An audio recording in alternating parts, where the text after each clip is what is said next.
Yeah. Sis boom ba. Sis boom ba. Describe the sound made when a sheep explodes.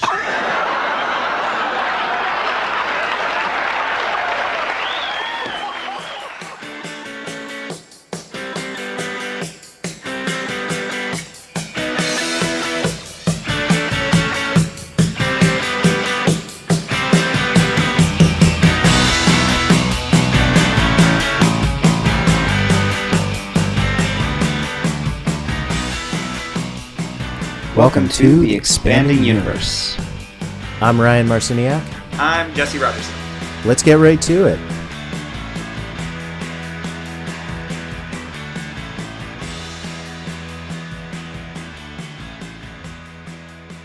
Okay, so we're doing astrology. Yay. My favorite topic. The not science of astronomy. The pseudoscience. The pseudoscience, yes. Well, we know that it's not science, but it used to be.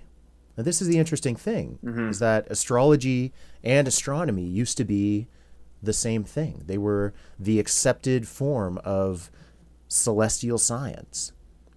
And over the years, I should say over the centuries, the science has diverted into what is modern astronomy.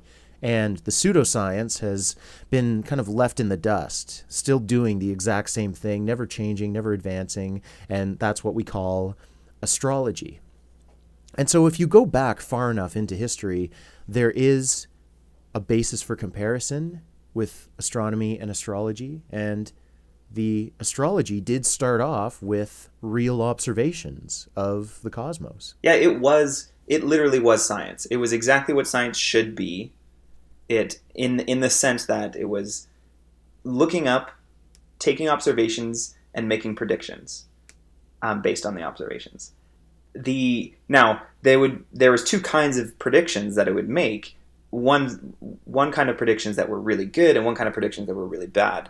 The good predictions where they would use this observations of the sky, which would involve the sun, the moon, and the planets and the stars, and they would use them to sort of predict the way the weather would work. Basically, they were mapping the year. They were mapping as the sun moved across the sky.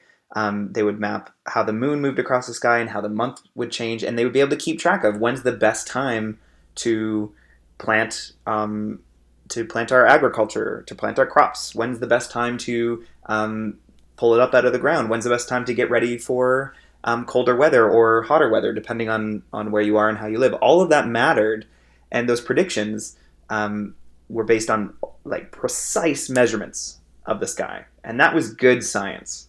There was a bad science side to it too, of course, right? I mean, if you go back far enough, we used to think that, I say we as humans, used to think that a comet would signal the end of times, or somebody up there was pissed.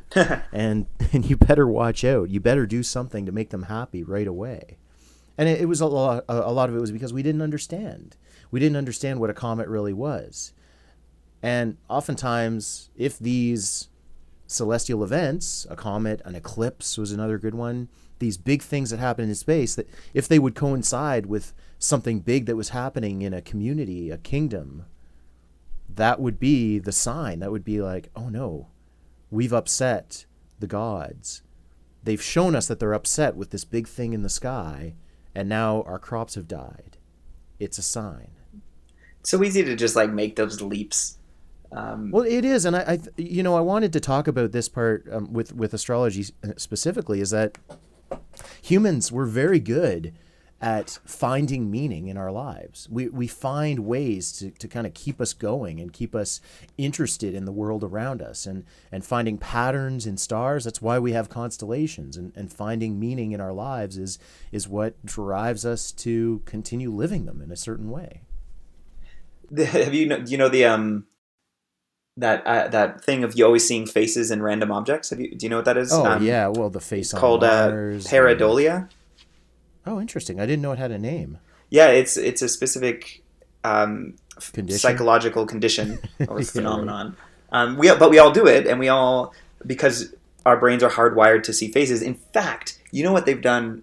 They've done some really cool prenatal work right now, where they went into the womb during as a fetus is growing, and would show face-like stimuli to the fetus, and it would recognize it. They could see brain activity happening when they would show a face-like figure versus a non-face-like figure. So we are hardwired to look for two eyes, a nose, and a mouth. That's like it's built into our brains, and so we see it. Deep-seated thing. Patterns are built in. You're right. We look for patterns. Well, and that's why we have constellations in the first place. I mean, before human beings could read or write, the stars were how we told stories, how we passed down knowledge. And so you look up in the sky and you see this, we didn't have electricity. So you see this beautiful night sky every night, if it's clear. You have like tens of thousands of stars up there to look at.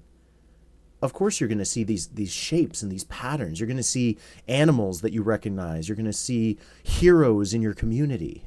We do that with clouds. And you're going to tell stories. Yeah, and you're going to, right? We do it with clouds. Oh, that one looks like a potato. Well, they all do. But, we come up with stories about clouds. So, but the amazing thing is that you can look at the constellations of any culture around the world and see the animals that they had in that region.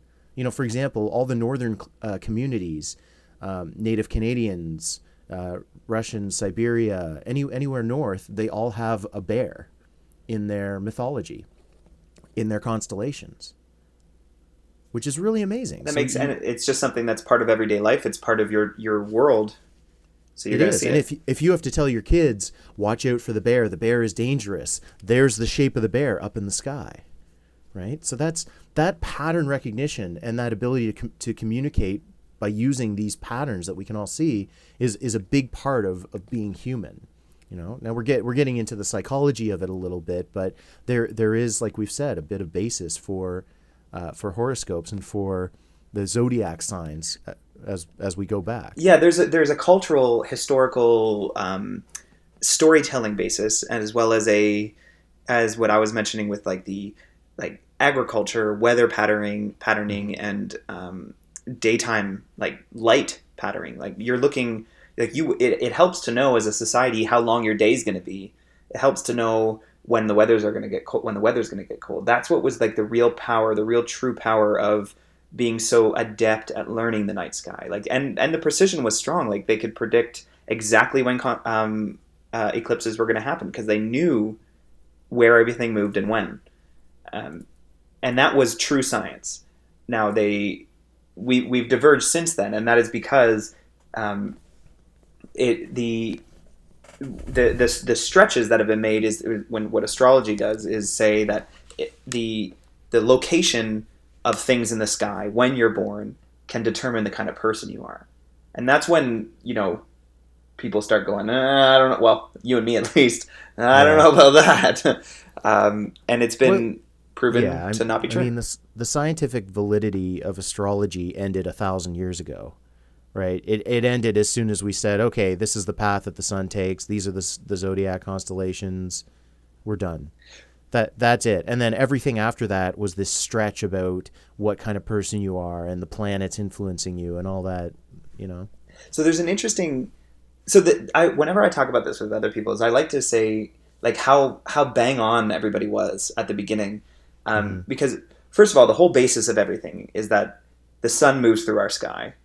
The sun, we actually move around it, but when you're standing on this object called Earth, it's moving at a constant speed, so it doesn't feel like it's moving, and it looks like the sun crosses across our sky.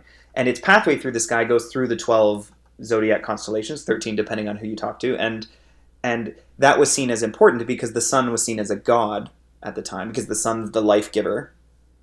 And so it makes sense that we put really strong importance and emphasis on these 12 constellations, because we thought thousands of years ago, we thought that our God was crossing the sky through this pathway. It was God's path. Mm-hmm. And therefore these 12 constellations became so important. But here's the thing that I find, and maybe you can shed some light on this for me, is that your sign is supposed to be where the sun was the day you were born. So yeah, exactly. It's funny because I talk to people about this I get asked all the time, and I'm sure you do when you do planetarium shows, is everyone wants to know, hey, like, where's my zodiac constellation, or where's my horoscope constellation, or whatever they want to call it, right? And they're curious about where that constellation is in the sky. They want to see it, and that makes sense. It's interesting, right? Of course. But so many people who follow horoscopes regularly and know about their sign don't really know the basis for it and why they have a sun sign in the first place. And you're right, it is because the sun appears to move in a big circle all the way through the sky, a circle that we call the ecliptic, right? And because the solar system is flat, you can see all the planets move through. That's even cooler. Close to the ecliptic as well.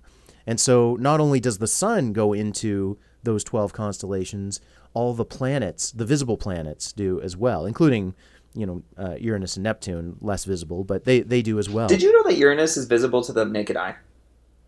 I did not know It that. technically is. That's we could do that another topic. It wasn't discovered until after the telescope because it's so dim and so far. But technically, people can see it apparently. So if you have your 2015 vision on a perfectly clear night on the mountain, in the winter, and you're looking, in winter, and you're looking at the right spot, and the air is still, there's no clouds, there's no light. Okay, ideal conditions. But hey, fair enough. We'll go with that. Anyway, I derailed you there. No, that's good. This is, I like to learn new things too, right? I'm interested in this stuff. So the reason you have a sun sign is that on the day you're born, the sun appears to be in that particular constellation. So what's your sign, Jess? But Libra. But hold on, Ryan. Libra. See, it doesn't actually, though. No, I know. And we'll get to that. Okay, cool. All right, I want to finish the story. So you're a Libra. I'm Libra. So supposedly, on the day you're born, the sun is in the constellation of Libra. And so that is your assigned birth sign.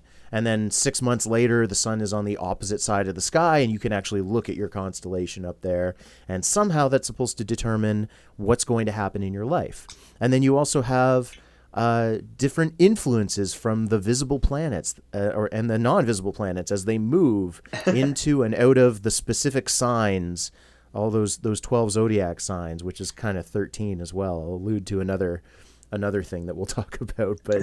But okay, so now we know why we have these sun signs. We know how astrologers pull the influences of these planets to determine something about your life. Why isn't it exactly right? What's one of the reasons that it's Wait, not? are you asking me? Yeah. Okay. Why is it different? Well, it's because that those zodiac signs were written down and put on the sky and carved out thousands of years ago. And the time that the sun enters them has changes ever so slightly every year, and that's because our ecliptic, the orbit that we're in, slowly precesses. It just means that the vernal equinox changes just a little bit, or all of the major points in our orbit changes just a little bit every year, and over thousands of years, those effects get amplified. Meaning, all of this to say that wherever the sun was on your birthday, for those days, that wouldn't have been true 2,000 years ago, 3,000 years ago, 4,000 years ago. If you look in a planetarium, any planetarium software like Stellarium, for instance, if you go check that out and you punch in your birthday, the right day and the right year, and you look where the sun was, it's about a half a month off. It's about 15 to 20 days. Is it ahead? Ooh, I can't remember. I think it's ahead. Yeah. I think it's ahead. No, it doesn't matter. That doesn't matter too much if you've come up with horoscopes and then you measure something a year or two after. The precession cycle is 26,000 years. And so when you get into a couple of millennia since this stuff was originally developed, now the difference is noticeable. 50 years after it came out, you wouldn't notice these differences. So I've never heard anybody from like an astrology camp. I don't know anybody who's an actual astrologer. Apparently they exist. Apparently there's thousands of like astrologer people doing this. Like actually charging money. Yeah, or just like actively studying it. So I want to like know, Actively what does this study. mean? Like, what does it mean that I'm a Libra, but the sun actually wasn't in Libra when I was born? The sun was actually in Scorpio. So like, what does that mean? Am I a Scorpio? Should I have Scorpio tendencies? Like, someone, I need this explained to me, because I would love to see what the answer it is. doesn't make any sense. From a person studying astrology, from a person who would claim to be an astrologer and claim to be an expert enough astrologer to want to predict someone's future with it. Like I'd love to hear that explanation, but You should often have it brought goes. an astrologer on. Well, often I don't know. There's always, but as with any other pseudoscience, whenever you find the holes in the Swiss cheese, so to speak, Now I'm hungry. there's always, I know, right? There's always this justification that's just like, oh well, it's because of this and this and this. Like the mind just makes up something to make it all make sense, and then it just becomes this accepted thing in that community.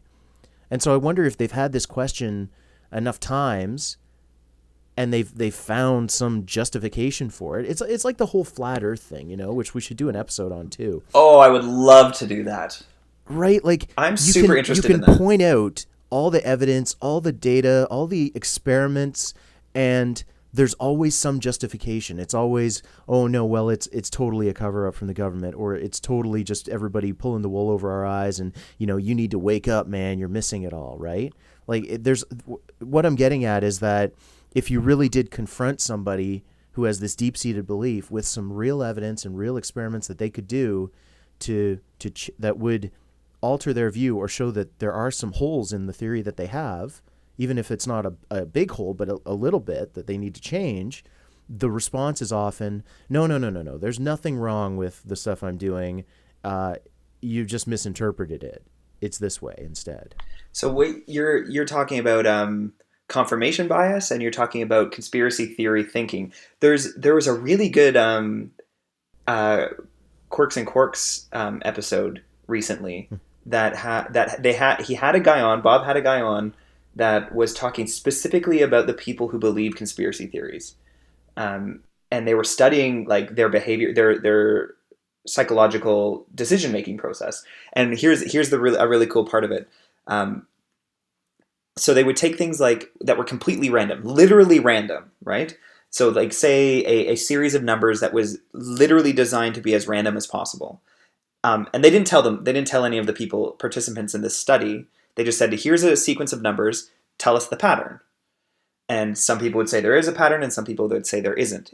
The people who said that there is a pattern, even though there isn't, were more likely to believe conspiracy theories. Second, they showed them Jackson Pollock paintings, completely abstract paintings, splatters, whatever, and they would see shapes and figures in them. The people who would believe conspiracy theories more saw more order in abstract paintings. So there is like a psychological bent towards seeing patterns that don't exist.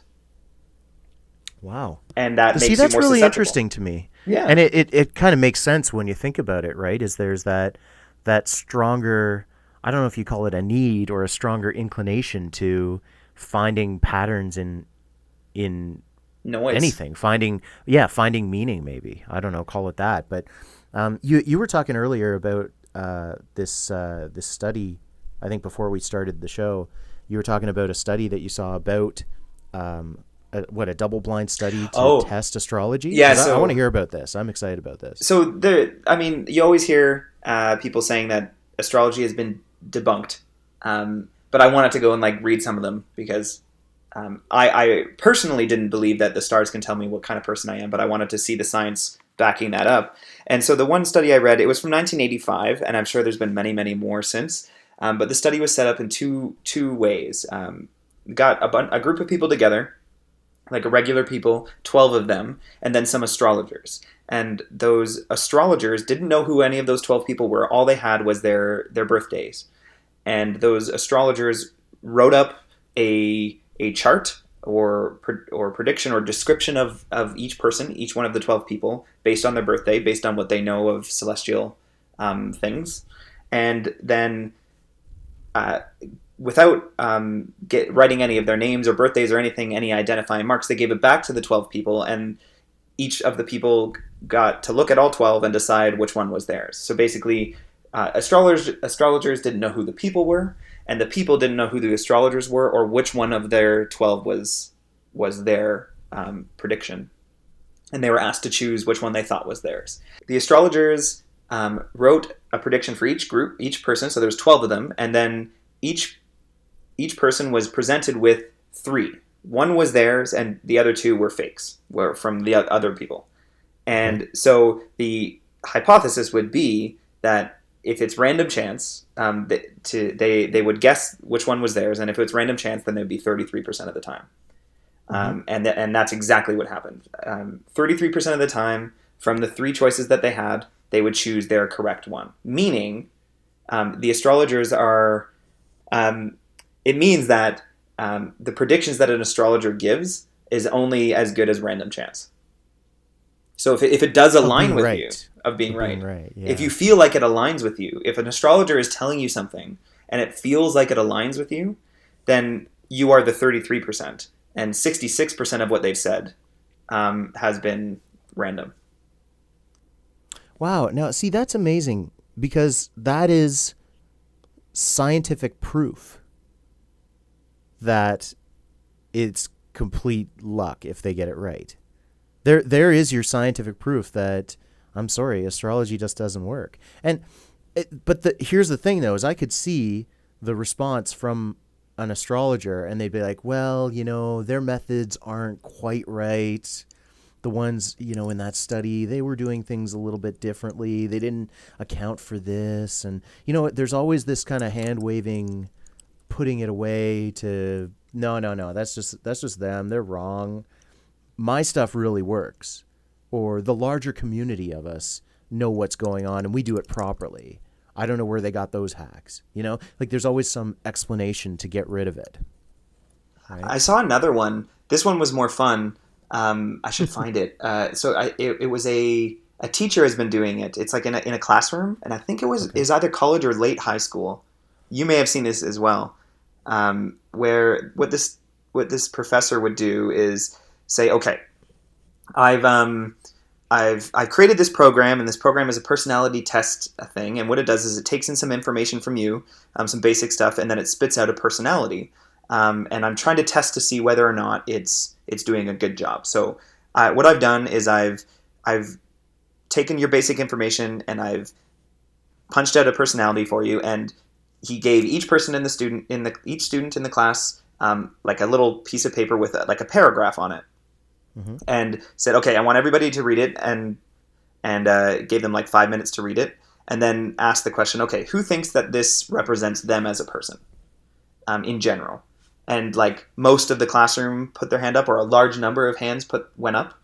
Certainly not like 1 or 2. It was a fair amount. The majority. Majority. I'd say even half would make my point. And okay. Then he said, oh great, okay, so some people feel like this matches them. So he got.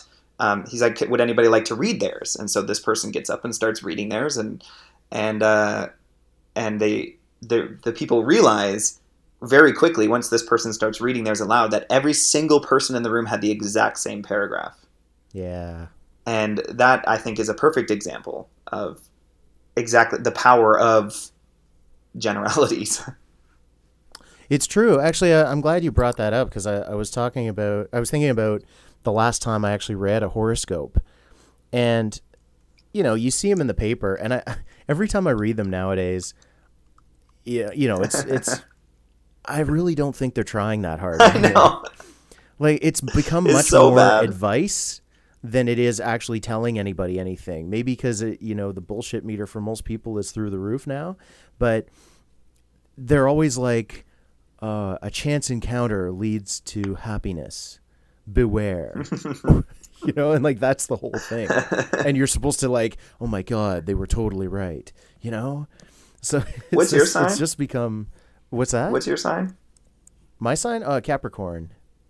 Okay. Capricorn. I'm going to read, I just found a website, astrology.com. And I'm going to read one of ours. Wonderful. And I want you to determine if it's yours or mine. Okay? Okay. Here it is. Okay. You've had quite a long journey to get here, so give yourself some much needed downtime and just enjoy the view. Don't forget to acknowledge all you've managed to accomplish and the obstacles you've overcome along the way. You have plenty more to do, of course, but you need to gather your strength before tackling the next leg of your journey. Rest in the moment and just be thankful. Oh, dude, that's totally mine. That's totally my journey. It's mine, No, actually. Is it really? Yeah. Okay. That's pretty awesome. So All yours, right. I'm just going to eat up some time here. I'm sorry, but Yeah. I'm saying yours now. Yours is you keep trying to swim upstream, but you could end up using all your energy just to stay still, or worse, to slow your pace as you drag backwards. Try moving with the flow of events that are currently all around you instead, as you turn your efforts towards working with the energies around you. Rather than trying to push them away, a whole new vista of opportunities opens up. Okay, so that was saying if I keep doing the things that I'm doing, I'll see new things. That was basically what that said. Yeah, just... Okay, hey, and I'm on, okay, it gets better. I'm on horoscope.com. Ooh, tell me. I'm going to read one of ours. Okay. All right. December 12th. This is when we're doing this. Some of the planetary movements are currently helping you understand that the best place to discover treasure isn't always where other people tell you to look. If people are urging you to get interested in activities that don't interest most people, including you, pay them no heed. You'll discover treasure all on your own, provided you follow your own calling. I have no idea what that means. Was that mine? Yeah, it was. Whoa, dude, did it describe you? No, see, but so look at this is amazing though, is because the best place to discover treasure isn't always where other people tell you to look. Okay, so that's basically saying if Treasure is people, hidden. If other people, well, I mean, it's basically saying if other people try to guide you, don't let them. Trust your own instincts, I guess, basically. Mm-hmm. And it's saying you'll discover your treasure if you follow your own calling. That to me doesn't sound so much like a prediction or a personality type as it does this like self-help life advice kind of thing. So maybe we're conflating the two. And I don't want to, because there's probably a difference, and see, we should know this, but there's probably a difference between like pop astrology and like astrology that is heavily based on where like the planets are and like very specific things and based on rules, because I'm sure that there's more like, I don't want to use the word accurate. There's more Depth. Yeah, that's a good word. There's probably more depth in other ways. Like I just on astrology.com and you're on horoscope.com. Like, Yeah. you know, these are probably... But does that make them any less credible though? This is the thing is the person more credible because they go through the rigor, I guess, of looking where the planets are and saying, you know, Neptune is in Leo and that means this. Right? Is that No. any more valid than, well, exactly. So that's my point is whether you say that this is, you know, something that somebody wrote up in 5 minutes because they said, "Oh, I think this is here and this is your sign," or I've done the depth, the work. I've really looked at the charts and analyzed the star positions, and like one is not more accurate than the other. It's just a spectrum of what bullshit people are saying. So then what things people are putting out there. The question really then comes down to why do we feel the need to have this? Why is this? Why is it still so prominent? Why? And I'm gonna pull it. Yeah. It's a really good question. I don't know. I'm sorry I cut you off. No, it's fine. I don't know what the answer is. I just want to say this because it kind of goes full circle back to the whole your life has meaning, right? We want to know that there is some cosmic significance to our lives. We want to know that we're not just a bunch of great apes on a rock flying around a star, buzzing around a galaxy in a vast ocean of darkness with no real purpose to it. Do we? Right? I've never felt that. I don't know. Me neither. I always find that, you know, you give life meaning based on the things you do, the people you know, the the life that you choose to live. I don't know, but and this is getting too deep, I think, but it goes back to, I think people want meaning, and they're excited when they feel like there's more meaning in their life. And if you read a horoscope and you say, "Oh my God, I totally am that type of person," that's amazing that they can tell that just by knowing where the sun was when I was born. It means that I'm a specific type of unique, interesting person who is cosmically significant. Like, I think that's really valuable to people. It really draws you in, you know? There's also a certain amount of, like, if you're not thinking about it critically, or rather if you're thinking about it just on the face of it, there's a certain amount of possibility to it. Mm-hmm. Like, it's not like nature doesn't affect animals. Yeah. Like migratory patterns are affected by like the moon, like the way insects travel is affected by the moon. The way the climate changes, like from summer to winter, affects animals, and like we're certainly a part of that. It's just our psychology is affected by the amount of sunlight we get, for instance, right? Like you get a lot of sun in a day and you literally feel better. And if you get no sunlight, like there's something called seasonal effectiveness disorder. Like there's things that affect us straight up from nature. So there's like a certain amount of plausibility that you could connect. I think that's probably where the pseudoscience comes from. Mm-hmm. So I have a question for you. Bring it on. And this is kind of a finale, I guess, or at least a question to kind of finish up on. Is it a bad thing to believe in horoscopes?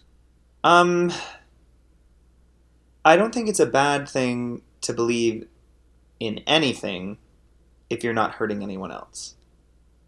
So I think people can choose to believe, can do what they want with their lives, and if they're not hurting anyone, then there's no problem with it. The real act of what's the word I'm looking for? The real problem with believing or not believing is being completely unopen to anything. And this is at the heart of, I find this to be, you're getting deep into what Jesse thinks about the world. We're digging deep. The real problem with anyone in any situation is when you stop being open to new ideas. Now, I can have cognitive dissonances here because I'm not open to the idea that astrology is possible. But if someone were to present me with, here's some research I've done that proves that astrology is correct, I would read that paper and I would try to take it down. Just like I would read a paper about Mars and I would try to take it down. I guess what I'm saying is, it's not bad on the face of it. If you enjoy the horoscope and if you think it helps you guide yourself through life, then go for it. Good answer. But it does become a problem when you pay thousands of dollars to somebody because you believe in it so much and you need to know more. You know, it's one of those things to take with a grain of salt and say, look, this is fun. I'm going to enjoy reading it. Heck, I enjoy reading the things. We've had fun in this episode just reading out horoscopes that we pulled up off the internet, right? Because it's fun. I mean, yeah, it's, you know, you take it with a grain of salt. You say, okay, we're going to just enjoy this for what it is. It's an entertainment little bit. But I have a problem with people who take advantage of those who truly believe in it. You charge them thousands of dollars for this big profile thing. And, you know, the answer is always going to be, oh, well, I'm just trying to make a living. I'm like, well, you're really hurting those people to do that, to give them this false sense of yeah, their life is going somewhere it's not. But if they truly believe it, if the astrologer truly believes it, then they don't think they're hurting them. But I see what you're saying, because you're right. Like, people could spend a lot of money on it or get duped. You could imagine maybe there is someone out there who doesn't believe it but still practices it to make money. Yeah, that's true. But you know what? You are right, though, in the end, where it's where you said, you know, critical thinking and being open to ideas and being willing to change ideas that you have is the most important thing, because that's how we move forward as a society. Yeah. Yeah. And I think we should probably cut it here because we've been talking for a long time. But this is more more than just astrology, right? This is belief and pattern recognition and psychology, and I almost feel like we need to have a psychologist, and we need to have an evolutionary biologist, or different scientists and different people with different perspectives to come and talk about this, because it is such a deep-seated concept that kind of goes beyond our expertise in astronomy. I want to talk about flat Earth. Well, then we'll do that one soon, because that'll be a fun one to tackle. Always is. I'm supremely interested. Yeah, definitely. But this is it for this week. I guess the holidays are coming up, but we're going to keep chugging away. Well, that's the end of this show. Thanks for listening. If you want to get in touch, find us on Twitter. My handle is @JesseRogerson. And my Twitter handle is @AstroInAction. Check out other episodes, or just keep listening to us every week.